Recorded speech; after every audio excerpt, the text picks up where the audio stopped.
All right. So I'm sitting here with Agaton Ström. Agaton, how are you? Good, thank you. Good to be here. Agaton, renowned photojournalist, working for New York Times, Wall Street Journal, and several Scandinavian and European news and media outlets. Also, one of my, if not the oldest friend in my I'm life. not. I'm not that old. Yeah, well. I'm sure you have friends going. that are older. Yeah, I do.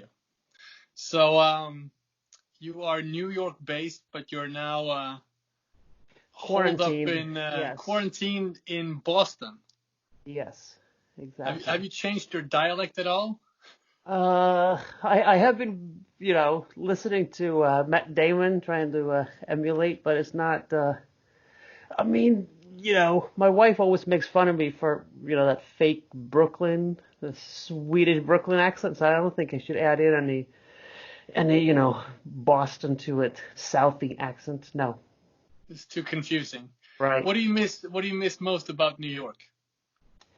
Oh, I mean, there's, I think everyone misses New York, even if you were in New York right now, because you would just be stuck inside. But I think it's what everyone else misses.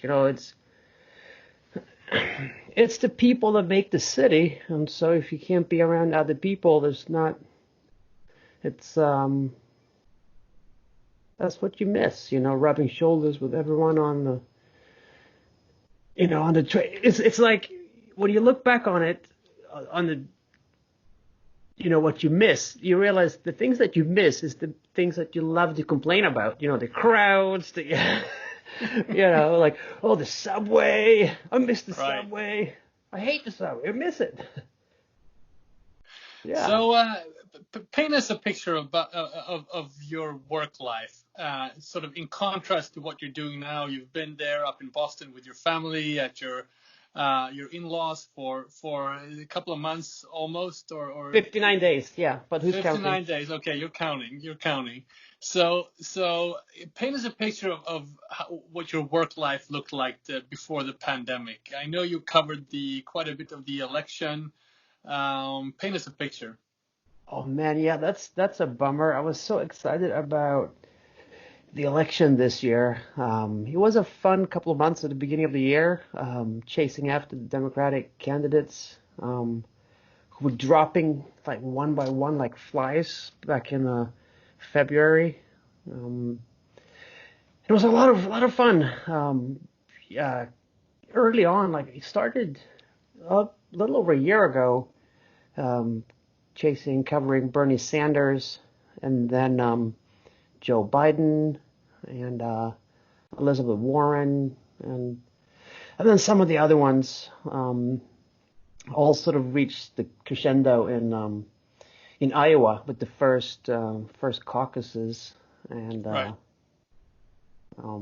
that's when all of a sudden Pete Buttigieg looked like he was going to take it. No, now it's, and then a few weeks later, I was thinking, man, it's maybe Sanders is going for it. Then Biden came out victoriously on Super Tuesday.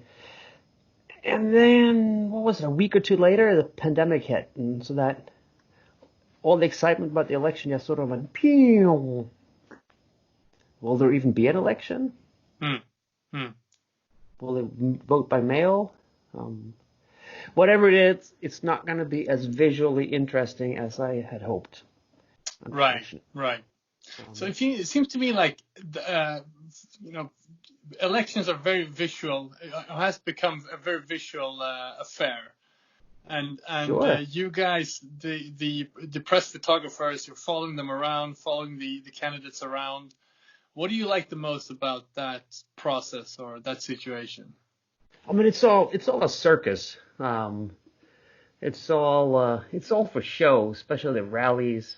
It's all set up in a certain way with the flags and the supporters, and it's very orchestrated so that you're supposed to get certain images from the press riser with the enthusiastic crowd in the back cheering, and the red, white, and blue, and So that, but then if you look sort of behind the curtains, it starts to get a little bit more interesting.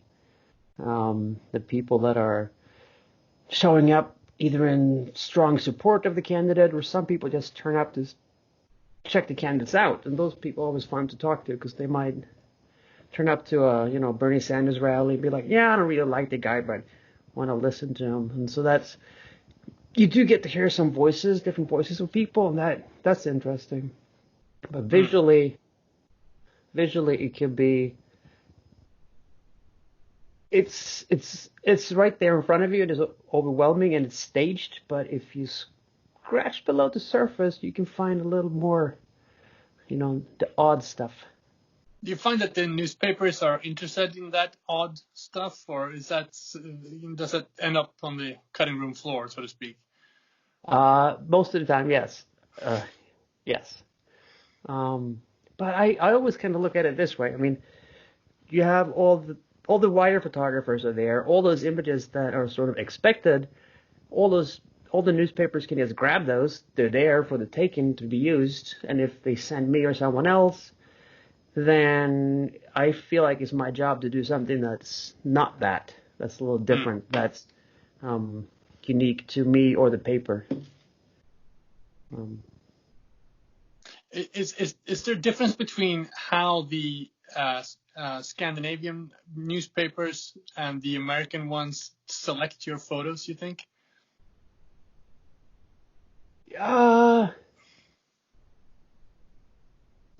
Not really. Not really.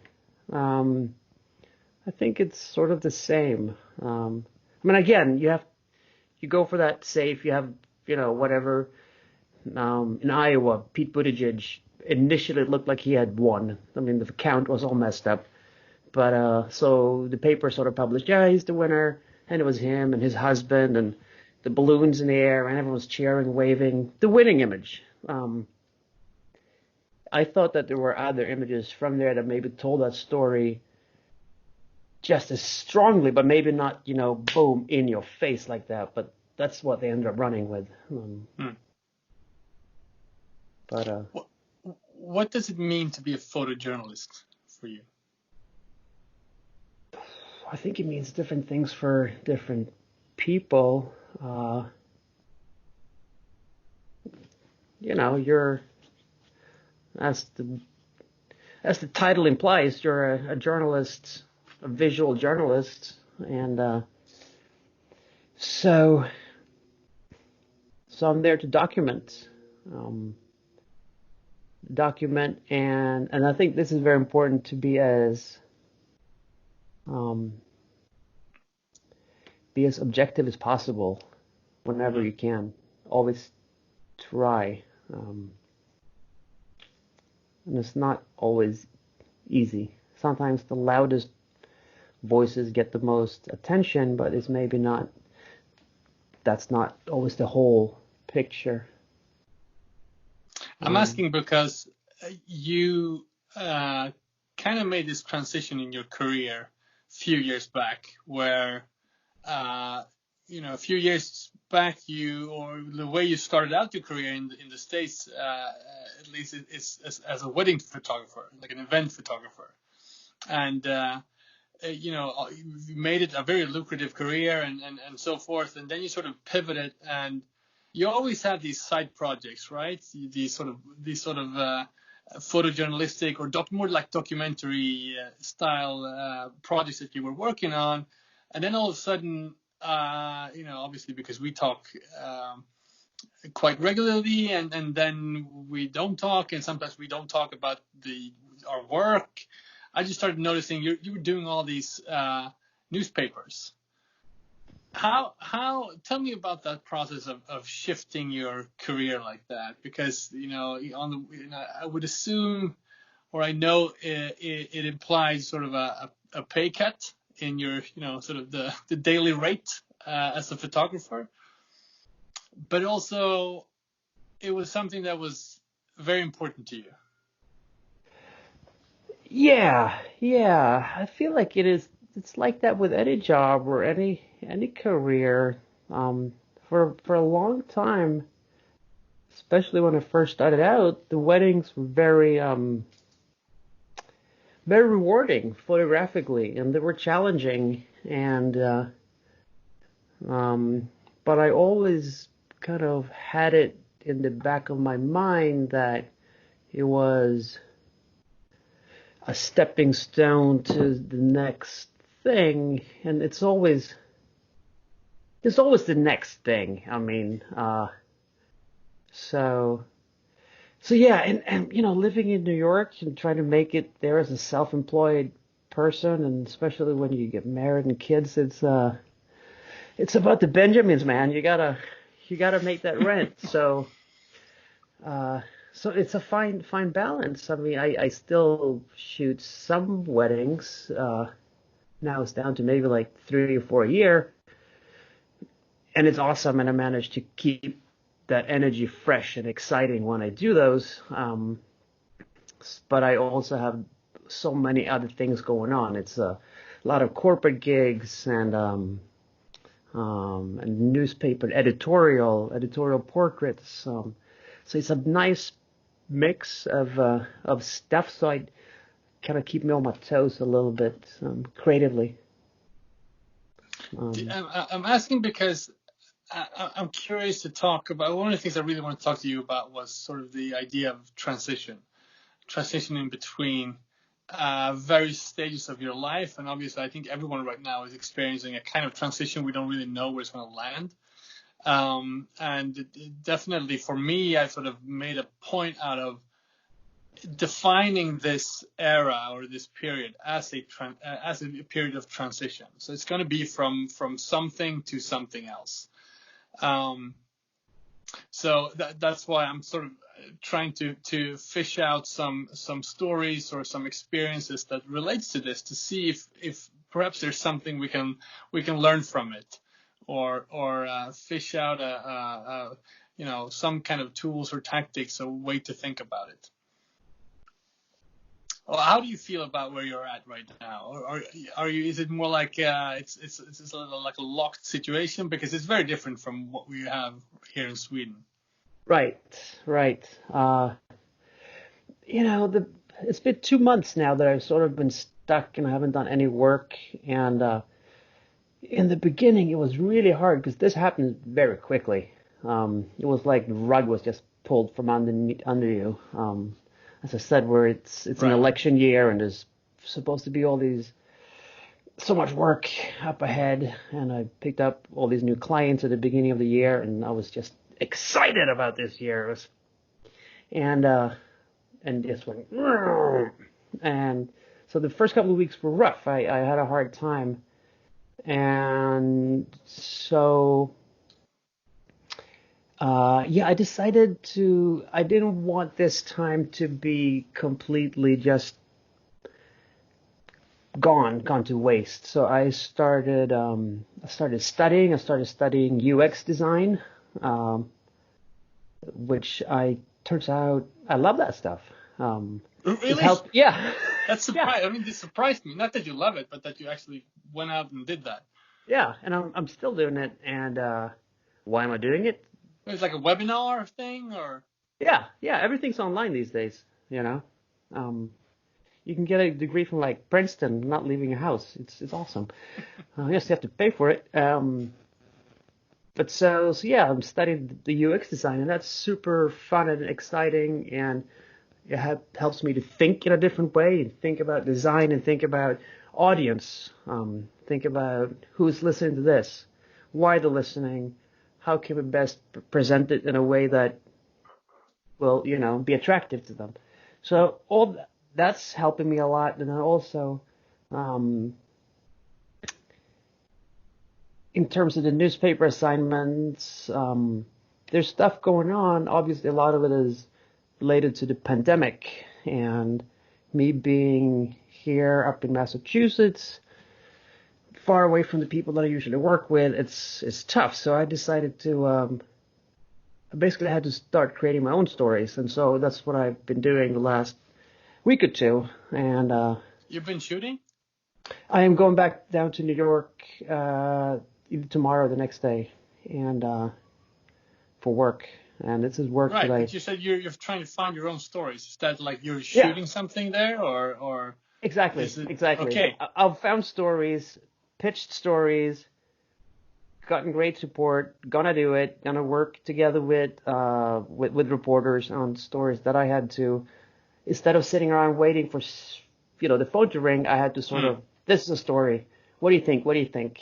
mm. Some people said no. Some people said great idea. Let's do it. So I'm in this point now where I have to pitch my own stories and go out and do it, which is amazing because adds another level of creativity, which that journalism aspect comes into. I have to find out what a good story is, research it, and also ties into the UX design. Which paper, which audience would this go to, and so and how can it be presented? So that started my brain going, and I'm finding that from the initial weeks of the pandemic, when my mind was just it was depressed and it was hard to focus and concentrate, to now where I'm sort of excited again.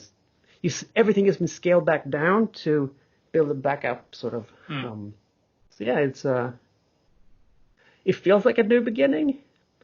I mean, it's very early on in this new beginning, but it's a So beginning. what are some of the things you've learned in terms of pitching a story and applying it to the sort of the reader? Well, it has to be of relevance. I mean, every outlet is different. Every magazine, every newspaper, because the readership differs slightly, and Mm. so you have to keep that in mind. Some stories are going to work for certain readers and also certain regions and countries. Um, I can find stories here in the U.S. that might be of great interest to Europeans, but wouldn't necessarily be that exciting over here. So Mm. um, always consider your audience. So what are you doing next couple of weeks? This is not going to be out until you've done this assignment. So you can talk about No, I don't want to talk about it too much, it. but I've been researching and looking into um, who, who's been most affected by the pandemic, and I don't mean people who have lost loved ones or people that are sick, because that's obviously the reality, the most pressing reality. But also there's the long-term um, financial, economic consequences that I think we're still waiting to see exactly how that will play out, and no one really knows. Everything is still closed down, and when things start opening up,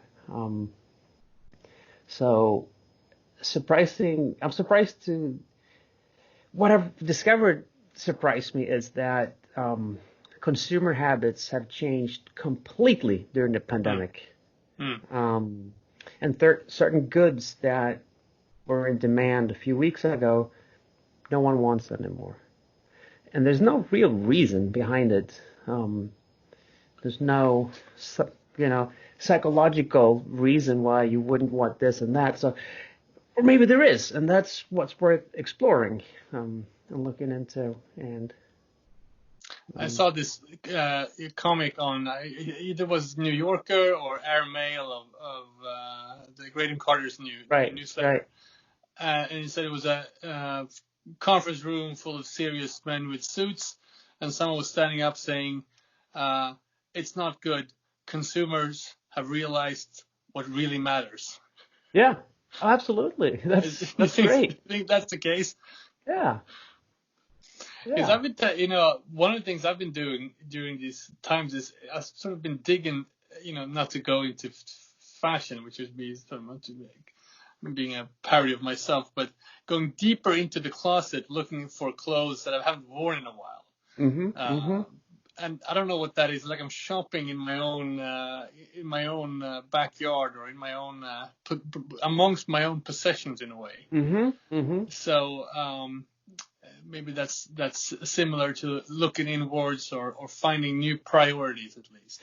That's actually a beautiful analogy, and I think a lot of people are shopping in their interior closets when you can't. At least I've been doing a lot of that sort of soul searching, and if you can't distract yourself in the way that you could before, you're sort of left with yourself. And that's not always a fun thing, terrible, Yeah, exactly, right? Oh, that's horrible. And so, yeah, shopping in your own closet and the chambers of your heart and mind. Right. Are these some of the stories that you want to explore, or are you going to visit like retail outlets, or is it more like on a human level, or like the actual consumer, people that you found? Well, the consumer angle is very, it's more of a sellable packaged article. It's not such a lofty idea. What we're talking more about now, getting into, is more that sort of the lofty idea. And that's the bigger picture that is certainly worth exploring and documenting. So what have you found in your own self? Oh, I don't want to go there. Why not?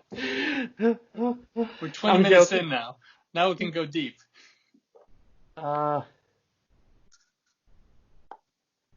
First off, I was really surprised at how this pandemic affected me. Nothing's really changed. I mean, the school closed in New York.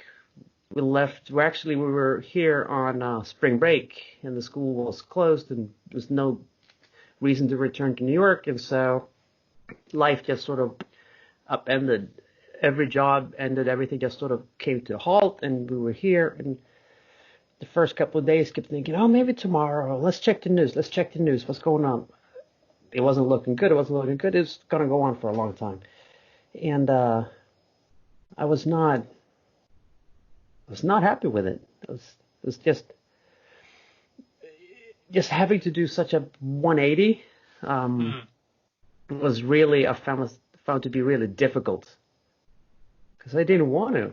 I love my life. And I started looking back on, just a month or two ago, like small things like picking up my daughter from school, and we'll take the train home and walk to the train, the conversations we had, making dinner for the kids, waiting for my wife to get home from work, and, all those little, heck, even like getting up early in the morning to move the car, because, you have to do that in New York. I missed that, I had it good. You didn't realize it. So it was hard to realize that that's not coming back for a while. I can't just go back to that. So this is so again, having to reinvent. Yeah. Well, one of the reasons I really wanted to talk to you, and this sort of recorded situation, and first of all, I thought it was a nice experiment, because we've known each other all our lives, to see how we would manage in this situation. Haven't done any fart jokes yet, so that's good. Well, let's not go there. We'll wait another 20 minutes for that. But the other reason was of all the people I know, my brother's in LA, I have friends, around the world, in the UK and so forth. I think you are the one that's sort of most isolated in a way, or at least uprooted from your daily life. And I think, obviously since you relocated, but also because I think New York has been hit so hard with this. And also I think it's because I think, look at my life, schools are still open in Sweden and have been throughout, causing quite a bit of a global debate of how Sweden is tackling this. But I went into this pandemic with already in a kind of a huge transition in my company. We had moved the offices. There was some really major rearrangement that was done within the company. I might get into that later. So to me, the sort of day-to-day life once it hit is sort of the same. The only big difference is that my wife is working from home.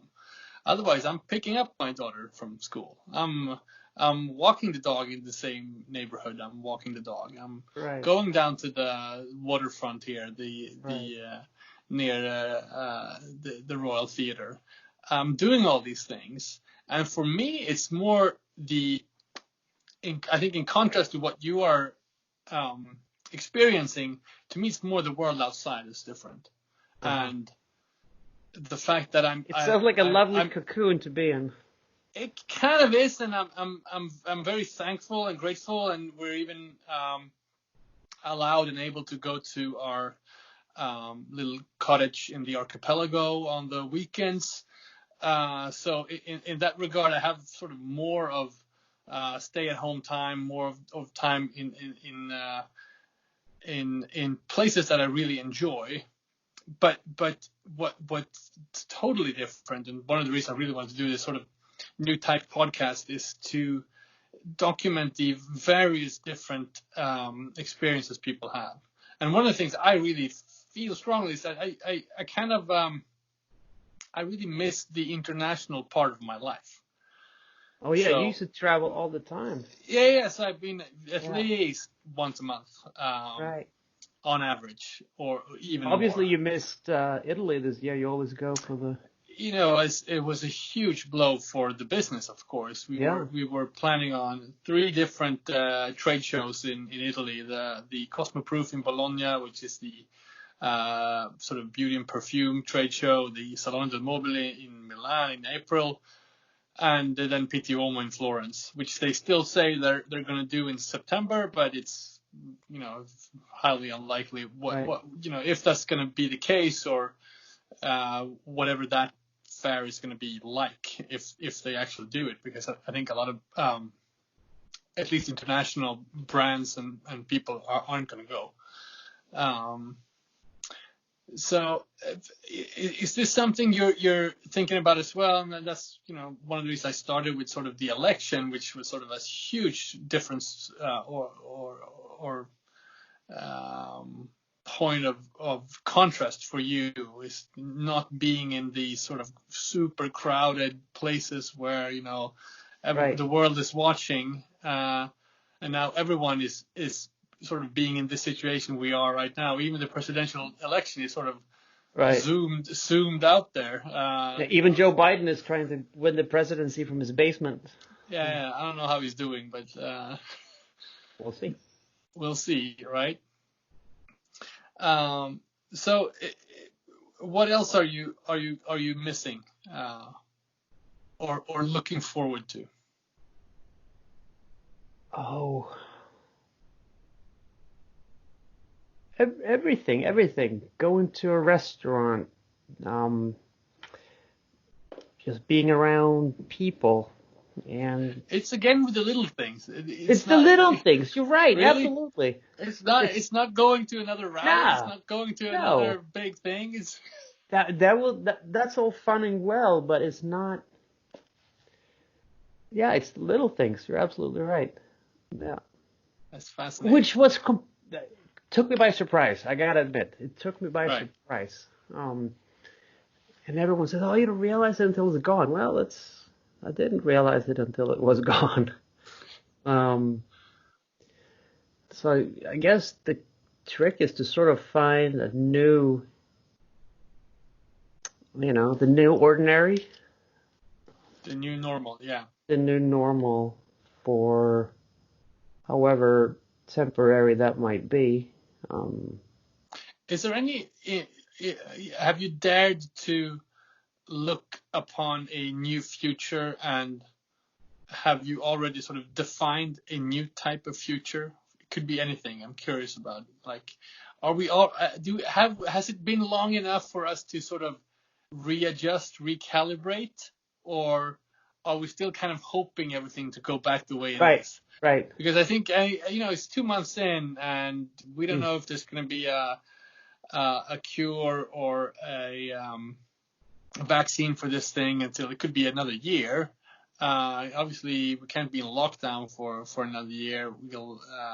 And many people are arguing that we, at least, uh, especially in certain parts of the states, that we should open up, or you should open up. But I think for a lot of people in certain industries, for example, it's painfully obvious we can't go back to the way it was. Right. And I'm not sure that we've started to accept that in its full yet. Right. Right. And I have friends who pretty quickly made drastic decisions. And I mean, granted, they were sort of in the position of life where they had young kids and living in small apartments in New York, and maybe they grew up somewhere else and all pondering, well, wouldn't life be better, especially now with kids, if we were somewhere else? And this hit, and poof, they were gone. That's it. That was helped them make the decision. And, something that I think every New Yorker is always talking about where to move to. And Really?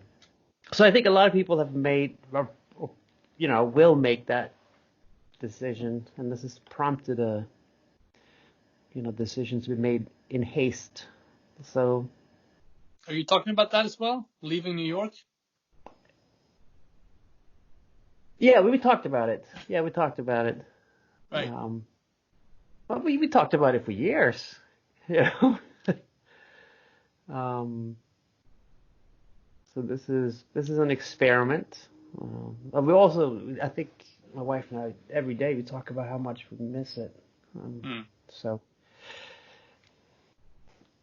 You know what I realized? Isn't it kind of like exactly 20 years ago you moved to the States now?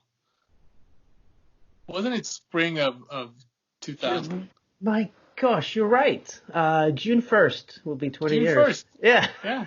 It's like in 3 weeks or something. Man, you're right. Wow, I'm that young, huh? Yeah. Exactly. No, we're not getting younger. Just as an anecdote, and I think it would be interesting to sort of see if we can go in this direction in this conversation, and if we're not going to make it, let's just abort. But okay, let's give it a try. I think there's sort of a key scene in our friendship that played out, in the early days of summer in 2000, where you lived in an apartment outside of Stockholm in Näsby Park. I was visiting you.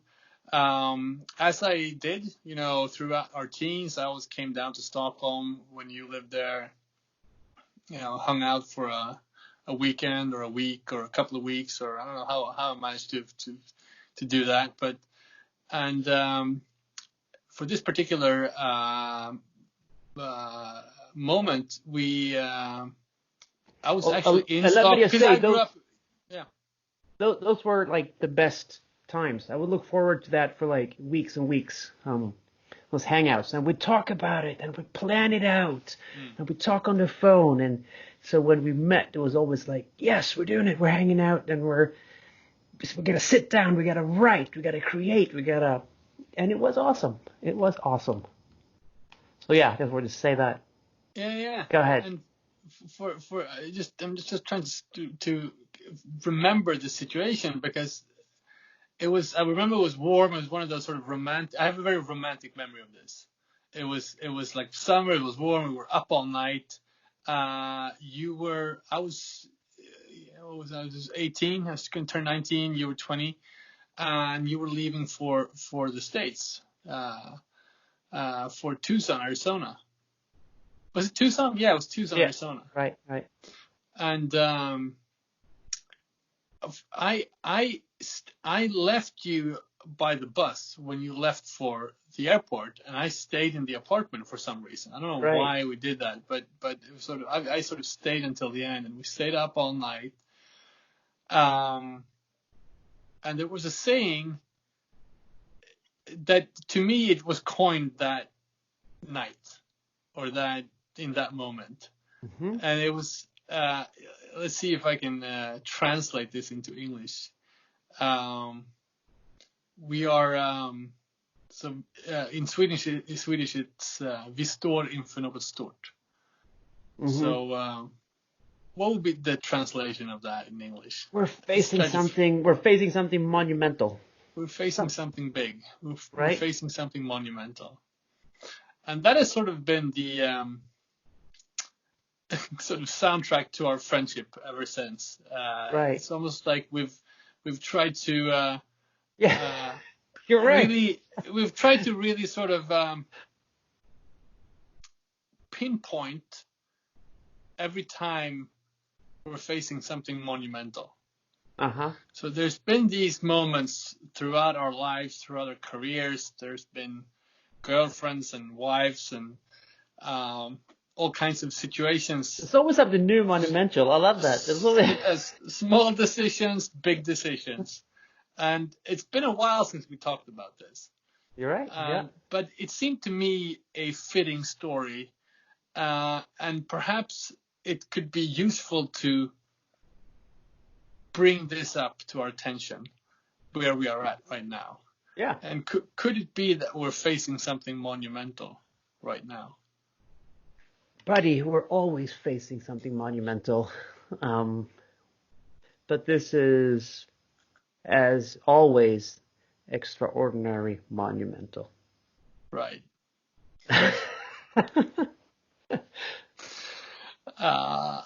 Maybe this is sort of teenage philosophy right here.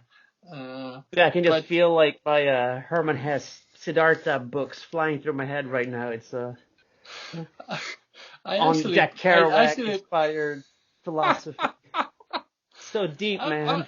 I don't think I'm gonna go back to Kerouac, but I actually picked out Siddhartha from the bookshelf the other week to see if to sort of re-experience it. I admit that I read Steppenwolf not that long ago. Right. How did that hold up? You know, I'm not 19 anymore, but it was still, you know.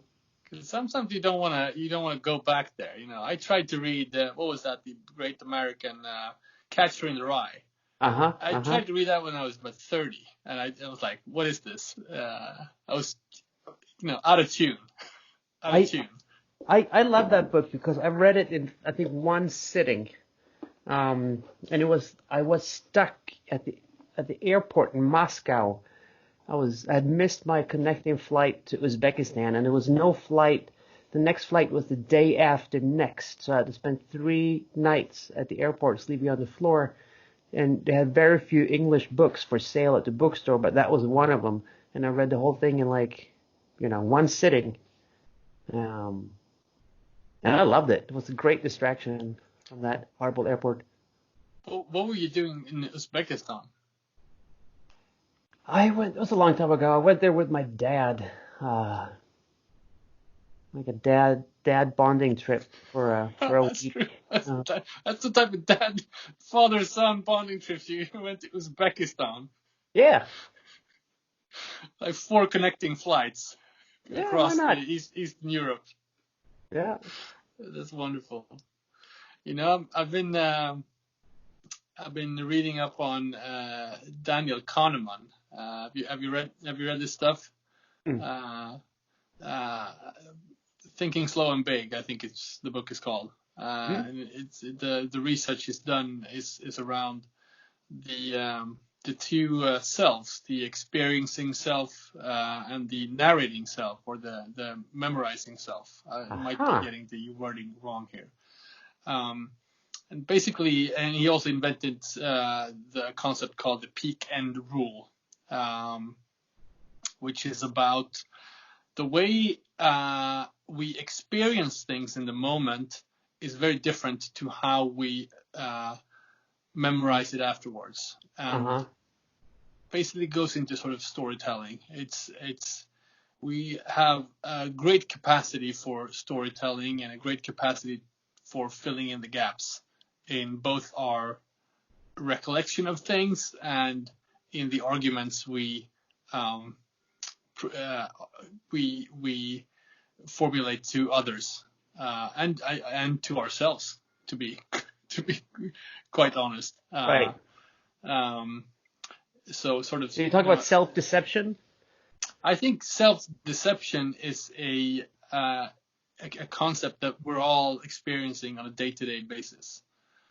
As a coping mechanism, as a way to make sense of the world, and it could be that. It could be like smaller things, like an argument you have with your wife, or how you explain things to your kids, or how you motivate your actions at work, or anything like that. There's always these gaps in your thinking. There's these gaps in your reasoning. Certainly gaps in how you experience things, which we sort of fill in when we are explaining something to ourselves or the people around us. But I always find it so fascinating. So the one of the things he mentions in the book is that there've been sort of studies on people with that were going through some kind of medical procedure that was very painful, and one group was experiencing a lower rate of pain for let me see if I get this right, a shorter amount of time. And then the other group was experiencing the same. No, the one group was experiencing. Hang on, I feel like you're filling in the gaps now. You're. That's damn right. In telling the story, anyone can look it up. And I didn't. If I knew I was going to talk about this, I would memorize this better. Essentially, the people experienced, less pain, less amount of pain, for an extended period of time, but there was a peak in the pain in the end. So maybe there was it was 3 minutes of small amount of pain, but there's a peak in the end. And then it was 10 minutes of the same small amount of pain, but there was no peak in the end. When they were asked afterwards what they would rather experience, it was the 10-minute version of it. So basically, we are that's the peak end rule. So what it means is we memorize the peak of something and the end of something. Right. So this is of course, applied to all kinds of commercial concepts. So if you're visiting IKEA, for example, you're thinking it's going to take 45 minutes. It always takes 2 hours and 45 minutes. And at the end of the road there, you get to buy an ice cream for like a buck, yeah. For a buck or so, and give your kids. So right. The kids when they're going back in the car, it's like, IKEA is great. Let's go back. It's wonderful. Yeah. And then right before you haul up your credit card, you just bought a set of candles for a few bucks as well. So it feels really cheap. I always walk away with cheap. Way too many batteries. Like they're right there when they're ready, so thinking, I need batteries. And I'm like, I don't need 500 of them. Right. I've been thinking a lot about this concept recently, and I think it applies, or I think it'd be interesting to see how we cope with this situation if it drags on month after month after month after month. Mm-hmm. In a way, we are, the humans have amazing capabilities, and we're able to endure a lot of things. And for me in my business, I've been doing 3.5 years of grind in a way. Building this brand, and I had to take a completely different route recently. I broke up with my business partner. Obviously, I haven't made had I taken any other type of employment, I would have made a whole lot more money for me and my family during these years. And it's fascinating when I look back at it. And maybe it's the perk of having a biannual magazine that you do. So 2 times a year you do this amazing Right. thing that you cherish and you have on the bookshelf. It's like I did that, Is the and magazine the peak or the end? the well, it's the peak. It would be the Okay. peak of the experience, right? And right now I'm in a pretty good place in terms of planning ahead. So that will be the end. So I'm enjoying this. Still not making Good. any money, but it's great. Right. Well, you've picked one hell of a time to do it. Right as the pandemic hit Right, right. to execute your big ideas. Well, I think in a way it's been sort of a blessing in disguise. A couple of months ago, I had bought the brand from my business partner, and I was like, I was about to roll up my sleeves and go ahead and go out on my own and sort of realize my own concepts and ideas. And obviously that's a huge drag to be able to, or to have this pandemic to work with at the same time.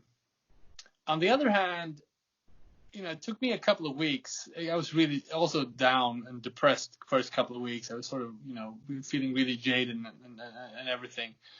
But it took me a couple of weeks, and then I realized I don't have to go to work to deal with laying people off or worrying about next month's payment, because I was so scaled back by then. So even though I was at the sort of bottom of the hill looking up, and I was going to achieve this new sort of entrepreneurial feat, so which obviously felt much more difficult facing the pandemic, but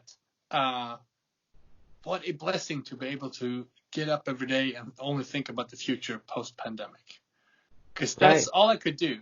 And together with my closest collaborators, we started,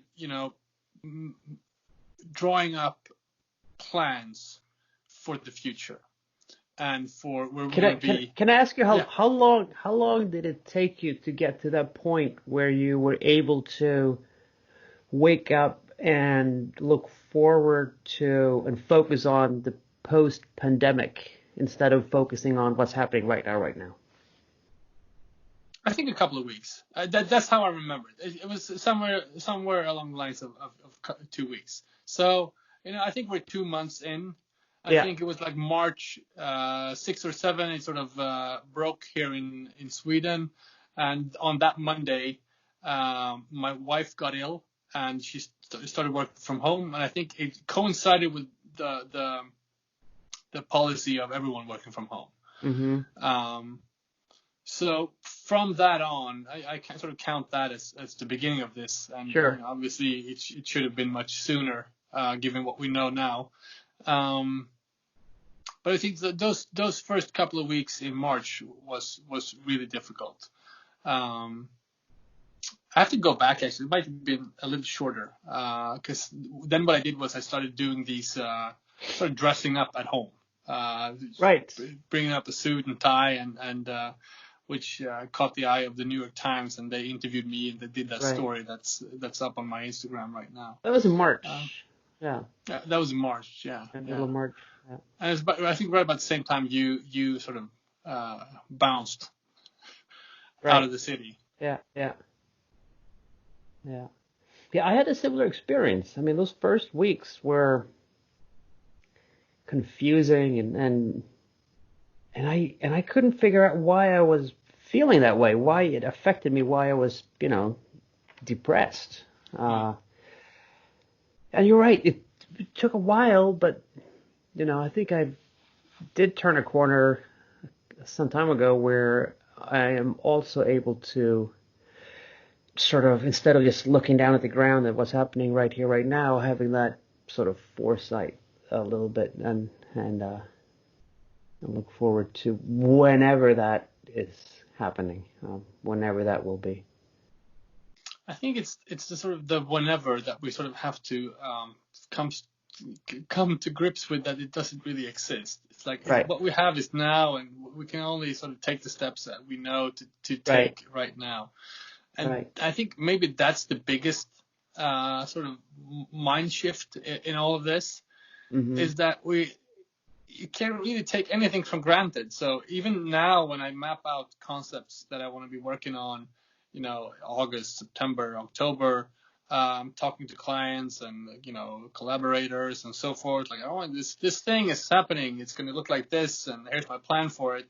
There's always this sort of in a much more present way than before. There's this sort of, like, even if you're not talking about it, which I guess you are at a great extent, but even if you're not, everyone sort of knows that, okay, we'll see. Right. Like, we'll see. Right. Yeah. Well. Yeah. And that's especially if you're in these sort of I'd creative rather fields. I'd much rather take "we'll see" than "not for me," not for us. Right. It's much better than outright rejection. Sure. And also for yourself. It's like you have to get Mm-hmm. up every morning and you have to take the "we'll see" instead Mm-hmm. of the not today. Exactly. Yeah. It's the glass half full approach. Yeah. It works some days it doesn't, but most, more and more is starting to work. I'm glad. I'm happy to hear it. Yeah. Yeah. Yeah. So is there anything you've consumed during these last few weeks, apart from literature on UX design, that you would like to share? What Is have I there been any? binging? Yeah. I haven't found anything that exciting, to be honest. What are we watching yet? We were watching Normal People the other day, some Irish show. Beautifully shot. I like the cinematography. A lot of sex and sexual tension. I didn't follow through with it towards the end. The story got a little. Actually, You know it what I've was. been thinking?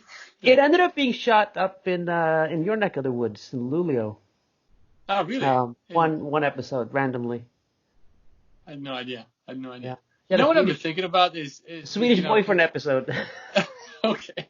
I have to look into that. Or not, because one of the things I've been thinking about recently is how Netflix and HBO and all these, it's been 20 years now or something since, or plus 20 years since the sort of television revolution with Uh-huh. Sopranos and The West Wing and The Wire and all these Yeah, sort when of TV TV got shows, good. like, sort of, quote unquote, changed everything for us Uh-huh. and gave us this whole sort of golden era of television drama, and it sort of you know pulled the rug under from quality cinema in a way. Everyone's agreeing that sort of the good stuff is on streaming services right now. But increasingly I've been, because there are certain projects that I've been looking at doing, and I'm thinking I have to carve out more time in the day. And I did a little exercise for myself. It's like, what can I cut out from my day to make more time for myself? So so I got my business. I have to get that rolling. I have my family. Obviously that's the number one priority. And then I was like, haven't we kind of been fooled here? Like, you're thinking that like we're not watching television, but we're watching more television than ever. It's like I haven't watched regular type television for, I don't know, it's been more than 10 years since I had that sort of jack Right. into my screen. But by God, even though the quality is good, but we're spending so many hours on binging these shows. It's like it came kind of as a revelation, and I'm thinking about taking. I've actually done a few steps, at least pulling out 2 or 3 nights a week out of the in front of the TV So you're, to you're, do you're other things, do this podcast and do stuff like that. I'm like, so a Netflix detox. You recommend it? I think so. I think so. I mean, we all need to be aware of our consumption of anything in front of a screen, I think. And it was somehow counterintuitive in a way to come to this realization. Maybe Why? it's Because it was taking up too much time, or do you felt like you were just all the entertainment you were consuming was distracting from yourself? Well, not so much myself. It's consuming time. It's taking up time. So I think if you read, Stephen King's On Writing, I think the best book on writing there is ever. I think his first, it's like the first rule of writing is like no television. right. Like Okay. if you want to be an author, like just no television. Just like prioritize your family and your writing. That's about it. You barely socialize. I think also if you go back to what's the sort of the second best book about writing is Murakami's What I Talk About When I Talk About Running. Right. Right. Have you read that one? Yeah. I think he also comes to sort of the same conclusion, and that's the only book of him I've actually read. I haven't read his novels, but they're sort of thick and marvelous. I've heard. I hear they're great. Yeah. I hear they're great. I'm gonna blink them someday. But he comes to the same conclusion. And in a way, it's about hours. It's about the hours of the day. Mm-hmm. And I'm really curious about exploring that in the time to come here. Yeah, it's To probably see good. if I can. I've noticed that my news consumption has gone up exponentially, and now I'm reading sites the Times, Wall Street Journal, the Washington Post. Started to read conservative papers just for the heck of it, and just reading all the time. And sometimes I don't even have time to space in my mind to read the whole article, but I save it thinking I'll read it later. Just constantly consuming. That takes up a lot of time. But And you're still on that diet? You haven't been able to scale back? Because I was like that the first month or yeah, something. no, I was on everything. It was like, yeah, and I talked about it with my brother on his previous podcast. right. How he sort of stoically forced himself to at least wait until lunch, and then that Right. became wait until the afternoon, and then wait until the evening to check Yeah. check the news, right? I do. I do. I had to consciously do that because it was to the point where my baby, my 1.5-year-old, he would wake up in the middle of the night in another room, and I would wake up to go and put him back to sleep, and I would grab my phone as I walked into his room, put him back to sleep, and then I would flip it up. 2:30, 3, 4 in the morning. Oh, that's No. terrible. I'll read the news for half hour before I go back to sleep. Doesn't make sense. In case I missed something since I went to bed, yeah. So no, I know what you're talking about, the hours and the consumption of entertainment and distractions, and yeah, I've been also more cognizant of, more aware of the amount of consumption. Or it will help you in your craft, or as a journalist, as a photojournalist. Like this consumption of news is something that you inject, and it's meant to be somehow. Like you need this period to deepen your knowledge and craft in your work. Yeah, but Trying to not be optimistic here. Yeah, but not when you're reading opinion articles with people you disagree with, just so that you can get upset at 4:30 in the morning. That doesn't make any sense. But you've always been open-minded to all types of people. You've always Sure. been comfortable being around. You People don't always disagree have to with? be, or goofballs and all kinds of people that you surround yourself with. Yeah, and document in your work. Yeah, that's how what's the they probably recognize themselves in me and vice versa. you know? Yeah. Agaton, this was so much fun. Awesome, dude. Awesome. And beautiful experiment and I don't know, we'll see. Maybe it will be a tentpole in our friendship or something fun to look back at. Absolutely, absolutely. And you know what? Don't forget, we're facing something monumental. We're facing something monumental. Thank you so much for talking to me. Talk soon, right? Absolutely. Talk soon, All right. brother. See ya. Bye Bye. bye.